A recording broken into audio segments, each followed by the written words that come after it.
नमस्कार, बहुत स्वागत है आप सभी का। मैं हूं आपके साथ सिरांधा। बुलेटिन में सबसे पहले बात सवर्ण आरक्षण विधेयक की। मंगलवार को लोकसभा में 124वां संविधान संशोधन विधेयक पास होने के बाद आज इसे राज्यसभा में पेश कर दिया गया। राज्यसभा में इस बिल पर बहस जारी है। केंद्रीय सामाजिक न्याय मंत्री थावरचंद गहलोत ने राज्यसभा में 124वां संविधान संशोधन विधेयक पेश किया। उन्होंने बताया कि इस बिल के पीछे सरकार की मंशा सभी को समान अवसर प्रदान करना है। आपको बता दें कि उच्च सदन में बिल पास कराने के लिए 2/3 यानी 163 वोटों की जरूरत होगी।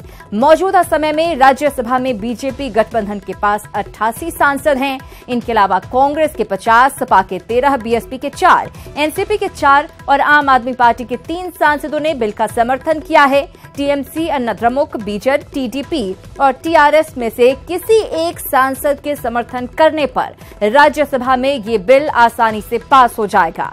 अगर राज्यसभा में भी सवर्ण बिल पास हो जाता है तो कुल आरक्षण 49.5% से बढ़कर 59.5% हो जाएगा। ये संशोधन होने के बाद भारत सरकार को और राज्य की सरकारों को आर्थिक आधार पर कमजोर वर्ग के लोगों को शैक्षणिक संस्थाओं में 10% आरक्षण और सरकारी सेवाओं में 10% आरक्षण देने। और इससे पहले आज सुबह 11 बजे जैसे ही राज्यसभा की कार्यवाही शुरू हुई, टीएमसी सांसद सुखेंदु राय ने राज्यसभा की कार्यवाही एक दिन बढ़ाने पर कड़ी आपत्ति जताई और इसे असंवैधानिक करार दिया। टीएमसी का साथ कांग्रेस ने भी दिया और आनंद शर्मा ने रात में बुलेटिन जारी होने को लेकर कड़ी आपत्ति जताई। सत्ता पक्ष की ओर से विजय गोयल ने विपक्ष के सामने सदन की कार्यवाही एक दिन बढ़ाने के पीछे सरकार की मंशा और वजह बताई, लेकिन विपक्ष का ऐतराज कायम रहा। रात के अंधेरे में एक बुलेटिन पब्लिश किया गया। This is not only abridgement of the rules but it is totally disregard to the parliamentary procedure hitherto practiced by this house. धन्यवाद दादा, आपकी बात। It is unprecedented, arbitrary and illegal. Please. अब जिस तरह से ये बढ़ाई गई अवधि बिना कोई आम सहमति के हुई है, मैं इसको रिकॉर्ड पर रखना चाहता हूं।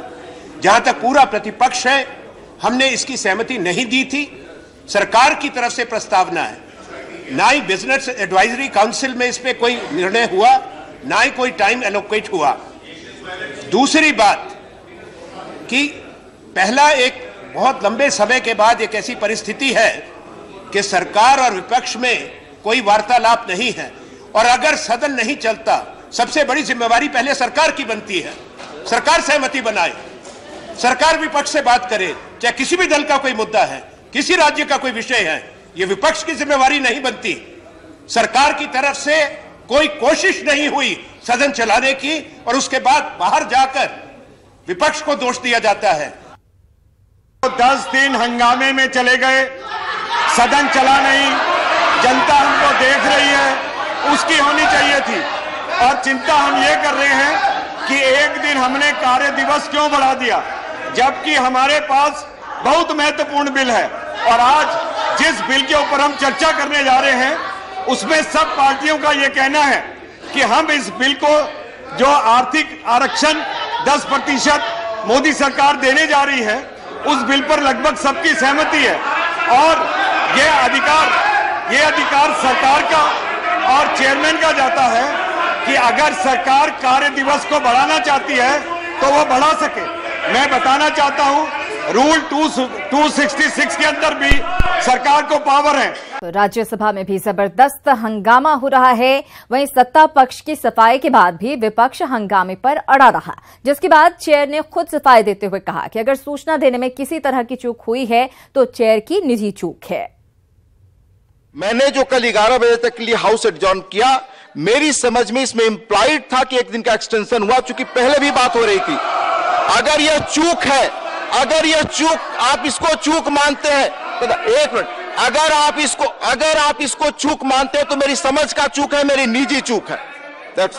वहीं राज्यसभा में बीजेपी सांसद प्रभात झा ने राहुल गांधी को चुनौती देते हुए कहा कि दिन रात राफेल चिल्लाने वाले राहुल, अब अगर इतनी हिम्मत है उनमें तो इस बिल पर सदन में बोले।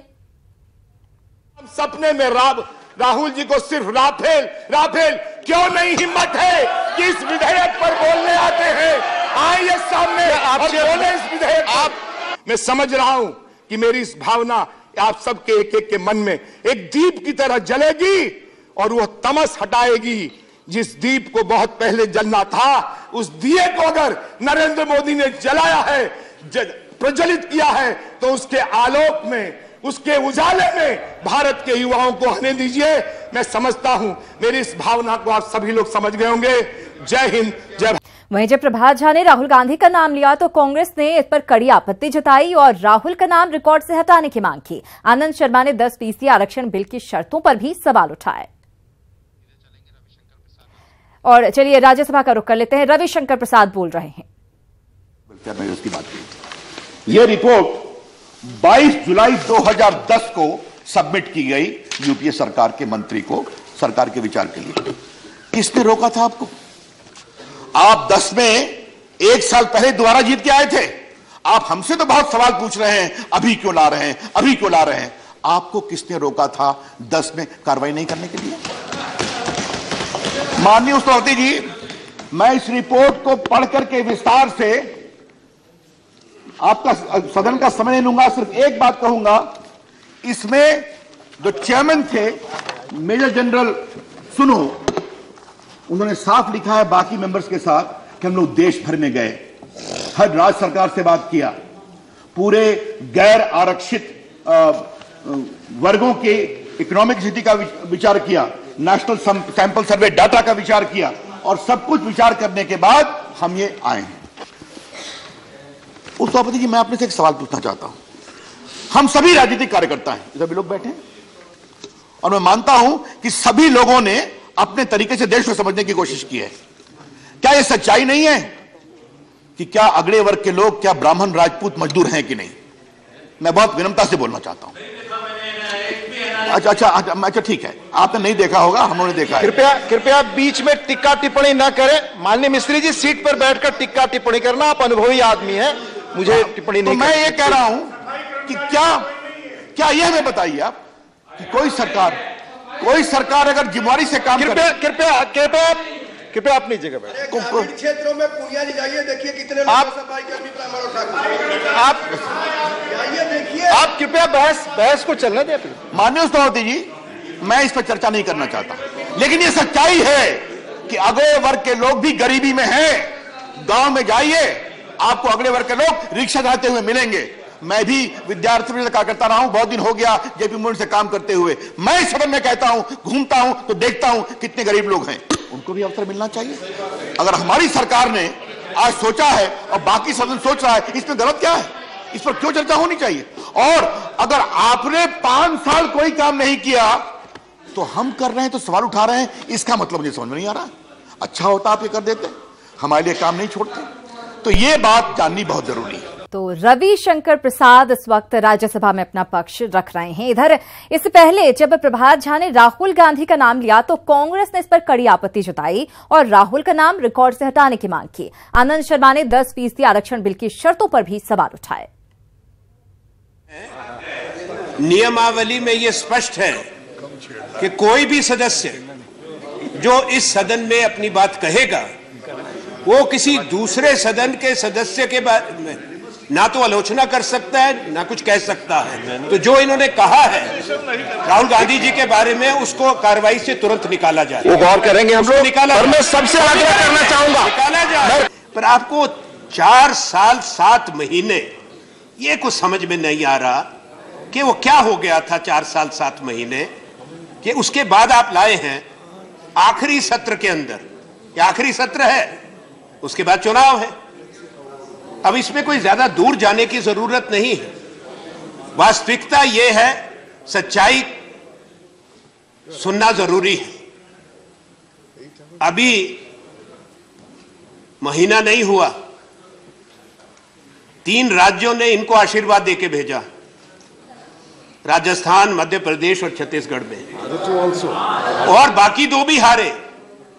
तो अभी क्रिकेट की टीम तो हमारी जीत गई श्रृंखला ऑस्ट्रेलिया में, आपको 5-0 से आप सीरीज हार गए चुनाव की। That is the outcome of the elections. तो आपको संदेशा मिला कि हम ठीक रास्ते पर नहीं चल रहे। पहले जो आपने इसमें शर्तें लगाई हैं बहुत खूब, 5 एकड़ से कम जिनके पास जमीन है 5 एकड़। अब 5 एकड़ जिसके पास जमीन है वो 86% जो भारत की लैंड होल्डिंग है, 86% of the land holdings of the country, it covers that. दूसरा 8 लाख रुपया आमदनी। वित्त मंत्री बैठे, इनको मालूम है, पूर्व वित्त मंत्री भी बैठे हैं, तो आप जरा डेटा दें कि 8 लाख से ऊपर की आमदनी इस देश में कितने लोगों की है? How many people have income above 8 lakhs and how many people पे दैट इनकम टैक्स? आपको हैरानी होगी, शायद अगर मेरी जानकारी गलत है तो आप मुझे ज्ञान दें कि वो डेटा जब आप कहें तो देश के सामने रखें कि इससे अगर 99% नहीं तो 98% भारत के लोग इससे कवर्ड होते हैं। तो आरक्षण की जो सीमा तय की गई है उसको लेकर कांग्रेस की तरफ से नाराजगी जाहिर की जा रही है। बहरहाल समाजवादी पार्टी ने लोकसभा के बाद राज्यसभा में भी 10% आरक्षण बिल का समर्थन किया है। अब जब आपने बैरियर तोड़ दिया है तो मैं आपके माध्यम से कानून मंत्री जी से कहेंगे तो उड़ीसा के लोगों को भी पूरा आरक्षण दिलाइए जो अभी चल रहा है, वरना दीजिए तो पूरा जितनी आबादी उनकी। इन्हीं शब्दों के साथ मैं पूरे सदन के लोगों को बहुत सम्मान के साथ, मुझे ठीक तरीके से सुना, इंटरप्ट नहीं किया, मैं इस विधेयक का समर्थन करता हूं। धन्यवाद प्रोफेसर साहब। वहीं एआईएडीएमके ने राज्यसभा में 10% आरक्षण बिल का विरोध करते हुए वॉकआउट कर दिया। Tamil Nadu will be affected because of this proposed constitutional amendment. We are stating walkout at this stage. Yes. We are stating a walkout. Honorable इधर बीजू जनता दल ने भी राज्यसभा में इस बिल का समर्थन किया, लेकिन इतना जरूर कहा कि सरकार की नीति ठीक है लेकिन नीयत ठीक नहीं है। कहा कि गरीब तो हर जाति में होते हैं। Poor people are in all religion, in all community, in all languages, in all region of the country. So गरीब तो गरीब होता है। It was the theory 30 years back. मैं धन्यवाद देता हूं सरकार को, देरी में लाए ये बिल, लेकिन लाए कम से कम। शायद जब इलेक्शन नजदीक आ गया, आप स्वस्थ नहीं है सिचुएशन को संभालने के लिए, इसीलिए आपको एम्बुलेंस की जरूरत हो पड़ी और आईसीयू की जरूरत हो ऑक्सीजन की, तो ये बिल आपको ऑक्सीजन का काम का, शायद यही आपका नियत है। नीति तो ठीक है लेकिन नियत थोड़ा गलत है। बहुत बहुत धन्यवाद। फिर एक बार दोहराता हूं, इस बिल को मेरी पार्टी बीजू जनता दल पूरा समर्थन देता है। थैंक यू, धन्यवाद। वहीं एनडीए के घटक दल जेडीयू ने भी राज्यसभा में बिल का स्वागत और समर्थन किया। सबसे पहले तो मैं बता दूं कि मेरी पार्टी जनता दल यू इस बिल के समर्थन में है और हम लोग इसका स्वागत करते हैं। बहुत ही ईमानदारी और निष्ठा के साथ ये पूरा का पूरा जो आज हम आज रिजर्वेशन की बात कर रहे हैं उसको लागू करना चाहिए और सब लोगों को हमेशा इस पर सावधान रहने की जरूरत है। और एनडीए से अलग हो चुकी टीडीपी ने भी राज्यसभा में बिल का समर्थन किया, लेकिन बिल की टाइमिंग को गलत बताया। Support this bill, but in order to understand such an important bill, particularly constitutional amendment, which should have been taken care much earlier. While bringing this bill, we also talk about various reservations from the state of Andhra Pradesh. After duly passing the resolution from AP Assembly, we have recommended a bill for Kapu reservation. We don't know what is the fate of that bill, sir. At the same time, I am sure that many states must have sent many bills. We don't know what is their fate. There is no accountability of the pending bills here, but whatever the treasury benches wants to bulldoze, this is not the right practice to follow a democratic setup, sir. Compromising the parliamentary procedures is very bad and sad thing what is happening now. इधर RJD ने लोकसभा के बाद राज्यसभा में भी 10% आरक्षण bill का विरोध किया। इस मौके पर मनोज झा ने जेब से झुनझुना निकालकर बीजेपी पर चुटकी भी ली। सर, हमारा पोजीशन है, आप कॉन्स्टिट्यूशन के बेसिक स्ट्रक्चर के साथ छेड़छाड़ कर रहे हैं। Article 15 to be read with clause 4, article 16 to be read with clause 4। Sir, कई दिनों तक चर्चा हुई थी जब ये दोनों आर्टिकल बने थे इसी सेंट्रल हॉल में। सर, कई दिन तक आज हमने चंद घंटे निर्धारित कर दिए और कहा इसकी आत्मा को मार दो। मेरे सर बड़ी मुश्किल से सर आदरणीय उपसभापति महोदय, बड़ी मुश्किल से यह हासिल हुआ है। उपसभापति महोदय गौर फरमाया जाए। सर, बड़ी मुश्किल से सुबह में यह हासिल किया सर। रंग भी मिलता जुलता है सर। ये झुनझुना कहते हैं इसे। आमतौर पर यह बजता है सर, लेकिन इस दौर में यह झुनझुना सत्ता प्रतिष्ठान के पास है। हिलता है, बजता नहीं है सर। हिलता है, बजता नहीं है। अब सर आखिरी टिप्पणी एक कर के खत्म करता हूं। आखिरी टिप्पणी, चूंकि हम एकमात्र दल हैं जो खुलेआम विरोध कर रहे हैं। हम कह रहे हैं कि आप पिछड़ो, आप एंटी बैकवर्ड, एंटी दलित हो, और ये डंके की चोट पर कह रहे हैं। आपके मनसा वाचा कर्मणा में ये चीजें हैं। आखिरी में मैं यही कहना चाहूंगा सर, हो गया 3 मिनट है आपका। हुजूम देख के रास्ता नहीं बदलते हम, किसी के डर से चाहे कोई हो सर, तकाजा नहीं बदलते।